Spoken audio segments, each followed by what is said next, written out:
Taas-taas gyud ang atong gibasa sa unang pagbasa kay nag-istorya ni mahitungod sa kinabuhi sa matarong buutan og Diosnon nga babae nga pasanginlan sa duha ka mga yawanon o makihilawasnon nga mga maghuhukom nga gustong makighilawas ni Susana niya kay iyamang gibalibaran ilang himuan o pagbutang-butang nga kaso aron mapatay si Susana. Sa mata sa kalibutan, katuuhan kay itong ilang gisulti sa duha ka maghuhukom tungod kay judges good sila, lawyers good sila, nga mga justices pag yun. Mauna nga lisod ka ito pildihon. Si Susana nga usa ka babae unya sa ilang panahon sa una minus manjud kayo og katungod ang babae. Igo ra siyang mituaw nga Ginoo, nasayod ka sa tanan, nasayod ka nga bakak kining ilang gisulti. Apan ang pangutana kinsa may mutabang niya. Motong igo ra siyang niingon, kinahanglan ba gyud kong mamatay para aning ilang bakak? Nilingay mong tupad na musugot kag mamatay tungod lang kay gibutang-butangan ka. Ingna kano. Sugot mo? Kining pagbutang-butang mao ni siya ang dako kay natong problema dinhis kalibutan karon, labi na gid dinhis Pilipinas. Daghan kay ta dinhig mga kaso nga dili bitaw klaro ang ebidensya, pero mahimuag desisyon. Ato lang diha sa prisuhan, ako mga 5 ka tuig magyud kong apostolate sa prison ministry. Naay mga istorya ang mga inmates kanang mga detainees nga napasanginlan lang sila, nainteresan lang sila, gikalagutan lang sila, mao nang gihimo-himuan sila kaso. Sa ato sa rong political arena, kaning ato rong mga dagko sa politics nga nagkinihaay, nagdinakupay, sige lalis. Maglibog na lang tag kinsay gasulti nila sa tinuod. Ang pipila karon nga questionable impeachment sa Vice President dito sa Congress, in 9 hours nahuman lang dayon tungod kay mipirma ang mga 240 or 280 ba to? Hay may tinuod ato. Pero ang original gyud nga ni pirma 215 pirma mga congressmen nga pabor sila nga i-impeach ang Vice President.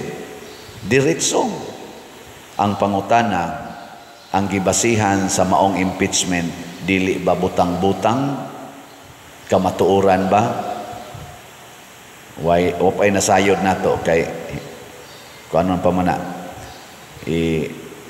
hiringon pa man sa Senate nga mo act as korte ni anang impeachment court ang Senate.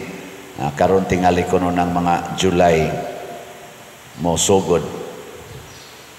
Pero kung mo pirma sa nang tanang senador, 2/3 man siguro nang mo pirma diha. Og mo pirma mga 16 man tingali ka senador ang kinahanglan mo pirma out of 24. Impeach na ang Vice President. Ang Vice President gi-elect og 32 million ka mga Filipinos, i-impeach lang og 16 plus 215, pila na sila kabuok, kunuhay in quotation mga magbabalaod. Ay butang ta lang 240 naman to kay namay ni Apas 25 niya plus 16 ay butang talag 20 ang mopirma sa impeachment 20 aron klaro gyud nga majority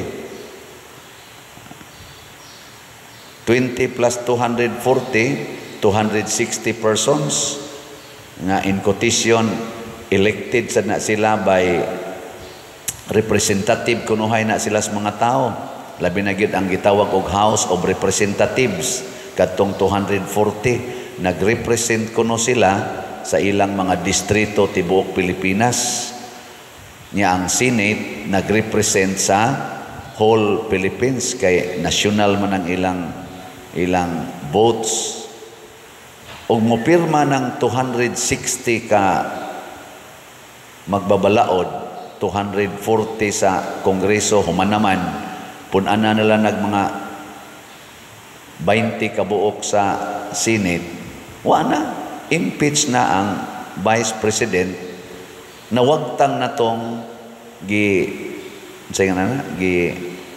butaran sa 32 million ka mga tao balintong gilintuad sa 260 ang pangutana kinsa may atong saligan ang 32 million o ang 260 ka persons si Susana na ang iyang mga paryente daghan sila dito gakuyog na naghilak hastang iyang mga katong iyang mga binatunan ba katong iyang mga sulugoon na naghilak kay first time sa kinabuhi ni Susana nga gipasanginlan siya ingon ana nga naay laing laki nga iyang kasugat dito sa tanaman nga nang laki siya first time kay 14 niyang buotana Diyos nun pagyud kaayo gikas iyang pagkagamay hangtod pagkaminyo na niya buutan gyud kay siya hastas iyang mga anak buutan kay siya hastas iyang bana pero tungod lang aning duha ka buok animal kaayo mga judges mamatay na siya moto nga nituaw siya ikaduhang atong suwayan og apply kaning pagkapriso ni President Rodrigo Duterte ngadto sa ICC karon pirmahan ra ni sa korte sa ICC nga dunay arrest warrant gipasa ngadto kuno sa Interpol nya ang Interpol mao ining instruct sa Philippine government ug ang Philippine government pinanguluhan sa atong police officers mi arrest ni President Duterte and less than 24 hours na materialize dayon ang arrest o na padala dayon si President Duterte og napriso karon dito sa ICC nga prisuhan sa The Hague. Ang pangutana kinsa may nagtug-as tinuod ani karon ang mga tao nga nagsige og rally tibuok Pilipinas hasta ngadto sa laing nasod mga OFW baga ang panon sa katawhan millions of them na nagrally nga nagsigig ingon nga ibalik diri sa Pilipinas si Tatay Digong o ang kining pipila nga mga lawyers sa ICC o sa ato dinhing Philippine government nga nagsigig ingon kinahanglan anha ginadiha ibutang si former President Rodrigo Duterte. Pila ra ni sila kabuok gatong iphon wa giniliting nila sa kaabot og 100 kabuok kining mga lawyers in quotation nga nag-file og kaso nga gitawag og crime against humanity. Nya ni ay millions of Filipinos here and abroad nagsigig ingon ibalik nga ris Pilipinas si Rodrigo Duterte. Kung inyo mang hiringon, inyo mang prisuhon, diri maghiring sa Pilipinas, ginamit ang korte sa Pilipinas o prisuhan sa Pilipinas. Pero naay pipila nga niingon diha gid na sa ICC ibutang og diha desisyonan ang iyang kaso. Kinsa maron ani nila ang nagsultis tinuod o kinsa may namakak. Gilingya imong tupad. Ing nakasulbad ka na. Kasulbad ka. Kinilang usang duha. Naapay daghan karon nga gipangsulti diha sa atong gobyerno o sa atong nakita dinhi sa atong palibot nga usahay makapangutana tag kinsa may nagsultis tinuod. Dinhi sa kalibutan mga igsoon, kasagaran mudaog yun ang bakak. Mudaog yung bakak. Dinhi sa kalibutan ba? Muna si Jesus wasad siya ilha sa mga Hudiyo og niingon si Jesus, di gyud mo kailan nako kay di man mo mutuon nako. Kani manggong reason mao ni siya ang gamiton sa legal proceedings. Rason. Ang rason mubase na sa mga sa nagsulti, sa mga witnesses o sa mga evidences. Mao na ang rason. Wa gani ebidensya, dili gani credible ang witness, dili ka kadaog sa kaso. Ang gusto ni Jesus aron makailata niya og makatugkad tas kamatuoran, mogamit gid ta og pagtuo og Dios nung kaalam, divine wisdom niya, faith. Mao na si Daniel kaning propeta nga batan-on, siya iniingon nga di ko mo apil anang kamatayon anang babayhana kay namakak na sila.